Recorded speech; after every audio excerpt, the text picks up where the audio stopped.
understands that there were several pages of questions that were submitted to Dr. Violet. There were, but he wasn't answering any of them. Right, and it was going to take him, I think he estimated 80 hours of his time, which after reviewing the list of questions, I thought was a very realistic estimate of the amount of time it would take someone to properly respond. So I think that he may very well respond to one simple question, which is really the question that we need an answer to. We won't know unless we ask him, but the original questions we submitted were very lengthy. We know all that we're really asking is some clarification.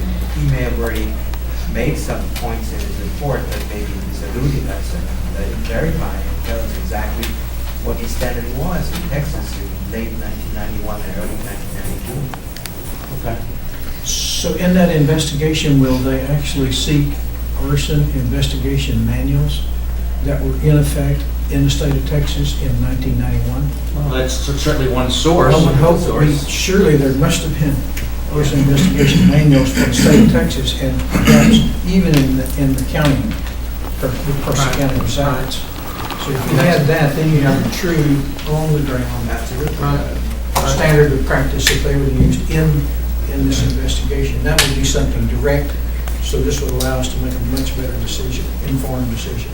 The other thing that the panel had discussed was the opportunity, and it relates to something that's in Section 3C11 of the Policies and Procedures, where it says that that we should have the opportunity to educate the forensic science community, advanced standards and training associated with forensic science. We felt that we needed to address the standards then and now to ensure that sufficient progress had in fact been made. Because it's an opportunity to educate, fire investigators that are practitioners now. I think they're painfully aware of their standard. Right, but I think it's something that we have an obligation to talk about in the final report, yes. Especially since it's in the policies and procedures that we should use the final report as an opportunity to educate. I would propose that there is no need to take a preliminary vote on the professional negligence or misconduct issue today, since you've already heard the thoughts of the panel, and we've proposed that there would be additional information that will be forthcoming. We will draft a report for the September 17th meeting or something to look at that we could vote on then, but I don't really see the point of taking a vote on the professional negligence or misconduct issue today, and I would much rather make that decision after we've had the opportunity to review the supplemental information and the information that we can expect to receive from other groups before September 17th. The investigative panel has to have some sort of support, approval vote from the commission to at least proceed with drafting a report. We can't draft a report based upon the minority opinions of 4 members. We need to know, and I could certainly understand the commission members don't need to commit to a particular outcome, but at least the panel needs to know that they are proceeding in the right direction with the report. And so I would move that the commission approve that the panel begin drafting a report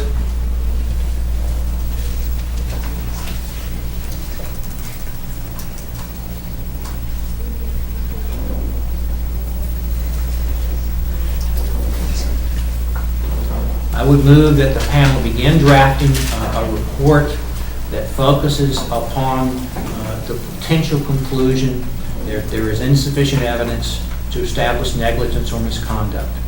And while drafting that potential report, contact and begin to collect additional information to either support or negate a focus upon whether 921 was the standard or whether the standard that existed was followed in this particular case.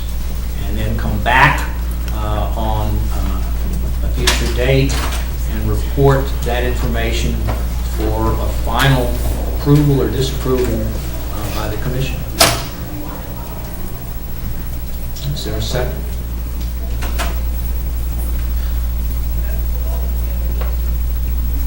So your motion would hinge on it being 921 in effect at that time?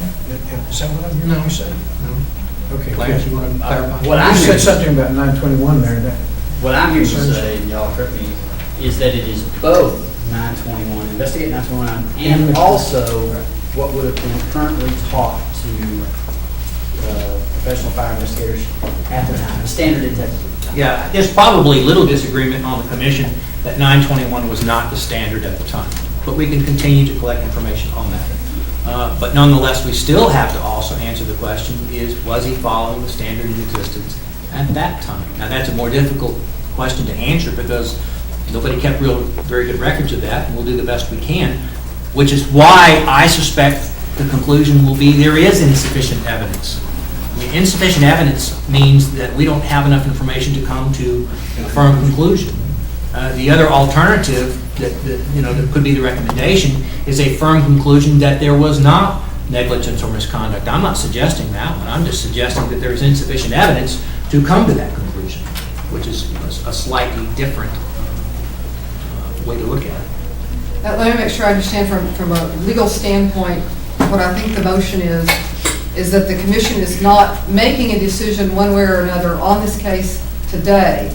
They are merely allowing one member An investigative panel. or the panel to begin work on a document that might at some point be presented to the commission, but the commission is not making a decision on this case today. They're merely allowing someone to begin drafting a document. I guess what Mr. Bradley Is is that right? trying to do is trying to reaffirm that there is insufficient evidence to suggest negligence or misconduct. Yeah. So That's what we've been talking about. That's the only theory I've heard, raised here today. That was certainly the consensus of the investigative panel.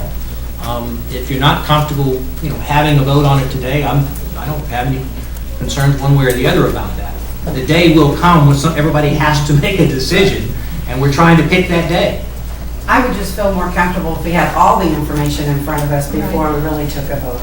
Have all the information to make an educated conclusion at that point, but not start drafting up anything formal until we get all the information. Okay, so we're going to come back in another 2 months, we're going to take a vote, and then we're going to take another 2 months to write a report. No, I think you can make it much simpler, and I think you can just propose a motion that says that we move forward with the panel move forward, drafting a report based on the discussion today, that we solicit additional information so that the commission can reach a final determination and meet at a later date. I think that's as simple as it is. I will second that motion.